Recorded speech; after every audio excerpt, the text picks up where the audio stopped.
Wish TV's Focus on Food is a commitment to improving food accessibility in the community. Hear from expert culinary contributors, health professionals, and people who are making a difference in the fight to eradicate hunger. Made possible by Indiana University Health. Well, if your grocery bags feel lighter or your trips to the store seem to be increasing, hey, you are not alone. Shrinkflation is growing, and with some companies reducing the size of their products, but keeping those prices the same. Joe Balagtas is the Director for Food Demand Analysis and Sustainability and a professor over at Purdue University. He's here to help you battle shrinkflation. So, Joe, thank you so much for joining us. Happy to be with you, Marley. Happy New Year. Happy New Year. So, first of all, explain to our viewers what exactly shrinkflation is. So, shrinkflation is when food sellers sell you less stuff in the packages that you purchase. So, less milk or less beverage in the package, fewer cookies or smaller cookies in the package of cookies that you purchase, less ice cream in the carton of ice cream that you purchase.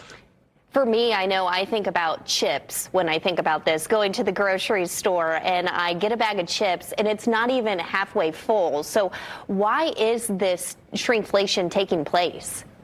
Yeah, so first of all, some of that is normal. You want a little bit of air in the package of chips that you purchase so that the chips don't get crushed in transport.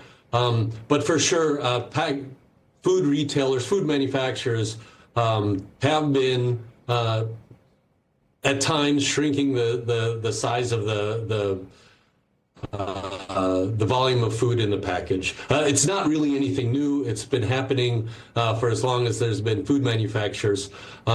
People may be recognizing it being happening more frequently, in part because when input costs rise, there's pressure on food manufacturers to either raise the price of the goods that they're selling, which isn't great for consumers, or to reduce their costs. And one way to reduce costs is to shrink the package size.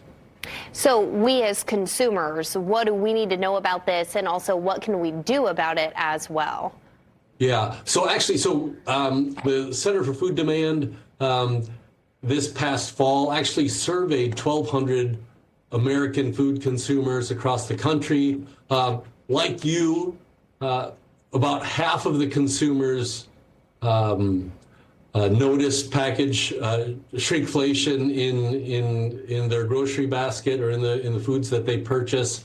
Like you, the snack food aisle was the place where consumers most noticed that. And so it's a real problem. How do you combat it? Well, the first way to combat it is to recognize that it might be happening. When we ask consumers if they look at the price of the foods that they purchase, almost everybody says yes.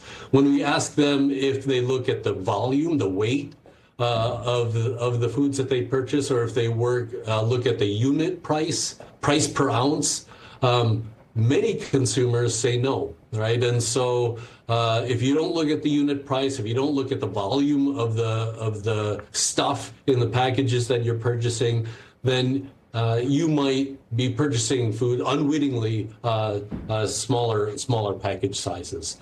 So just looking at the labels is one way. And then once you notice it, what can you do? I think the way to beat package or shrinkflation, sometimes I call it package downsizing. The way to beat that is, if you're willing, use competition against the food manufacturers. So in the ice cream aisle, for example, some food manufacturers, some ice cream manufacturers have maintained 64 ounces in their half-gallon ice cream, while others put 48 ounces in their what used to be half-gallon packages of ice cream. So you could use that against those food manufacturers. If you want a half-gallon of ice cream, buy the 64-ounce package. And let's talk about store brands too. Do they tend to resist downsizing, and also how do they even do that? Yeah, not really. You really do have to look at the at the unit price, or at the volume of product in the package.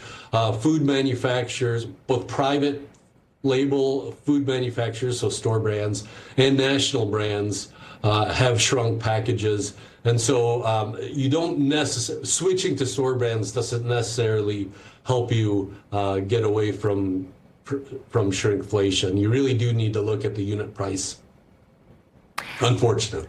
Yeah. All right. Well, Joe, thank you so much for all of those very helpful tips. It's always good to keep all of that in mind when you do go over to the grocery store. We're going to make sure to have all of that information over on our website. So, Joe, thank you so much. It was great to talk to you. This is the Wish TV Focus on Food podcast, made possible by Indiana University Health. Find more on the Focus on Food website by visiting wishtv.com/food and watch the ongoing coverage on Wish TV.